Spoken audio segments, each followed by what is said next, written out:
নমস্কার বন্ধুরা, আমার এই ব্লগটিতে তোমাদের স্বাগতম। আগের দিনকে তোমাদের দেখেছিলাম আমি 3টে ময়ূর আসন বানিয়েছিলাম। হঠাৎ করে আমার মনে হলো ওই 3টে আসনের পেছনে যদি আমি 3টে চূড়া যোগ করে দিই তাহলে দেখতে জিনিসটা আরও বেশি ইউনিক হবে। তো সেই জন্য সেই চূড়াগুলো করতে বসে পড়েছি। ওই যে পিচবোর্ডগুলো ব্যবহার করেছিলাম আসনগুলো তৈরি করতে, তো সেই পিচবোর্ডেরই কিছু অংশ পড়েছিল, সেগুলোকে ছোটো ছোটো করে কেটে এইরকমভাবে আমি তার উপর এয়ারড্রাই ক্লে দিয়ে কিছু ডিজাইন করে নিচ্ছি। ইতিমধ্যে জগন্নাথ দেব, বলরাম, সুভদ্রা এই 3টে ছোটো ছোটো মূর্তি আমি তৈরি করেছিলাম, তোমাদের সেটা ভিডিওতে দেখিয়েছিলাম।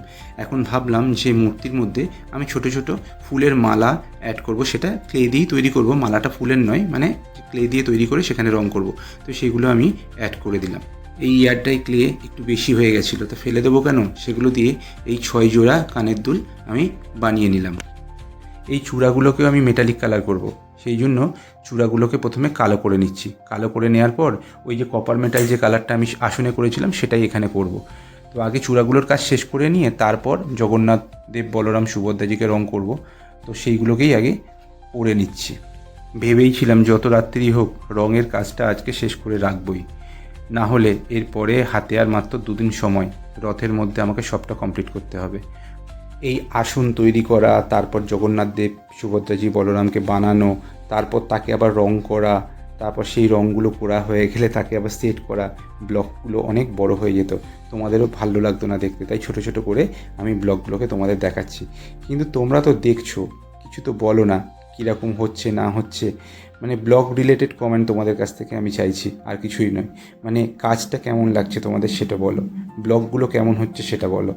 প্রথমে এই 3টে মূর্তিতে সাদা রং করে নিলাম, কারণ সাদা করে নিলে এটা অ্যাকচুয়ালি প্রাইমার হিসাবে কাজ করলো, তার উপর অন্যান্য রঙগুলো খুব সুন্দর ফুটবে। এরপর বসে পড়লাম প্রথমেই জগন্নাথ দেবকে রং করতে। জগন্নাথ দেবের রং হবে কালো, সুভদ্রা হবে হলুদ, আর বলরামজি হবে সাদা। তো সেই হিসাবেই আমার সবাইকে এক এক করে রং করে নেওয়া। তো এই একটা কাজ আমার দারুণ লাগে করতে, কিন্তু প্রচণ্ড ধৈর্য। একদম ছোট্ট ছোট্ট মূর্তি, তাকে খুব ধৈর্য সহকারে রং না করলে জিনিসটা ফুটিয়ে তোলা যাবে না।